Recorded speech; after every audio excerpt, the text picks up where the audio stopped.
City news वसा जनसेवेचा।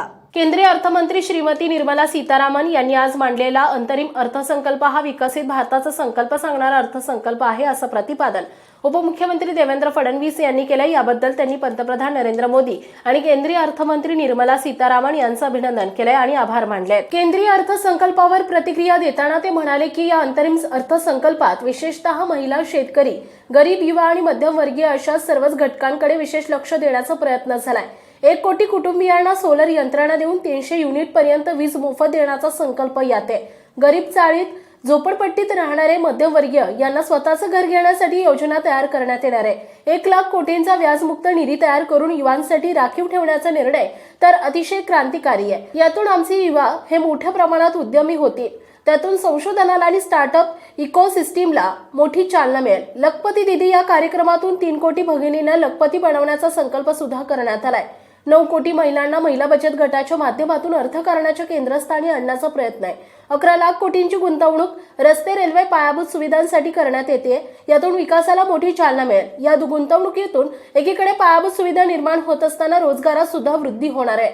शेतकऱ्यांसाठी nano DAP ही संकल्पना अतिशय महत्त्वाची आहे। शेतकऱ्यांच्या शेतमालाला भाव आणि थेट बाजारपेठेशी जोडणी यासाठीच्या विविध योजनांचा उहापोह या अंतरिम अर्थसंकल्पातून करण्यात आलाय। विकासाची दिशा सांगणारा पण त्याच वेळी आर्थिक शिस्त पाळणारा असा हा अंतरिम अर्थसंकल्प आहे। विकसित भारताचा रोड मॅप पूर्णकालीन अर्थसंकल्पातून येईल हा आत्मविश्वास देणारा हा सुद्धा अर्थसंकल्प आहे, असेही उपमुख्यमंत्री देवेंद्र फडणवीस यांनी म्हटलंय। माननीय अर्थमंत्री श्रीमती निर्मला सीतारामन यांनी मांडलेला अंतरिम अर्थसंकल्प विकसित भारताचा संकल्प सांगणारा अर्थसंकल्प आहे। विशेषतः गरीब, मध्यमवर्गीय, महिला, शेतकरी आणि युवा या सर्व घटकांकडे विशेष लक्ष या अर्थसंकल्पाने दिलेलं आहे। 1 कोटी लोकांना रूफटॉप सोलर देऊन 300 रुपयापर्यंत वीज मोफत देण्याचा विषय असेल, किंवा गरीब, मध्यमवर्गीय, झोपडपट्टीत राहणारे आणि चाळीत राहणारे यांना स्वतःचं घर घेता यावं किंवा आहे ते घर विकत घेता यावं याकरता योजना तयार करण्याचा संकल्प असेल की ज्यातनं मोठ्या प्रमाणात मदत होणार आहे। विशेषतः युवांकरता जो एक मोठा फंड तयार करण्यात आलेला आहे की ज्यातनं इनोव्हेशन होणार आहे। 1 लाख कोटीचा फंड की ज्याच्यामध्ये कुठलाही इंटरेस्ट रेट चार्ज केला जाणार नाही। यामुळे एक मोठी स्टार्टअप आणि इनोव्हेशनची इकोसिस्टीम युवांकरता तयार होणार आहे आणि त्यातनं रोजगाराची निर्मिती होणार आहे।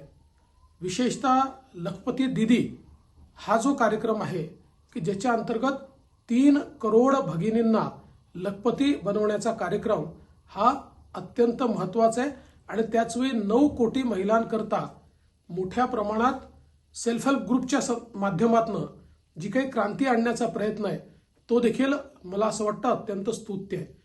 विकासाच्या करता जवळपास 11 लाख कोटी रुपयाची गुंतवणूक करण्यात येते आहे, ज्याच्यामध्ये नवीन रेल्वेचे कॉरिडॉर्स, ज्याच्यामध्ये नवीन रस्ते, ज्याच्यामध्ये मोठ्या प्रमाणात वेगवेगळ्या प्रकारचे इन्फ्रास्ट्रक्चर हे तयार करण्यात येणार आहे।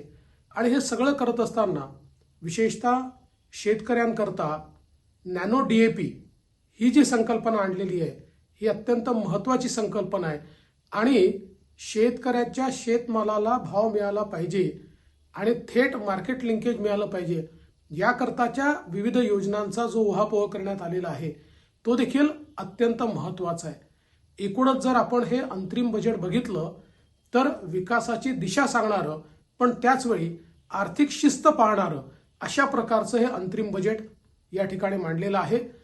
आणि त्याचवेळी विकसित भारताचा रोडमॅप काय आहे हे आम्ही जेव्हा पूर्ण बजेट मांडू त्यावेळेस सांगू अशा प्रकारचा आत्मविश्वास देखील माननीय अर्थमंत्र्यांनी दाखवलेला आहे।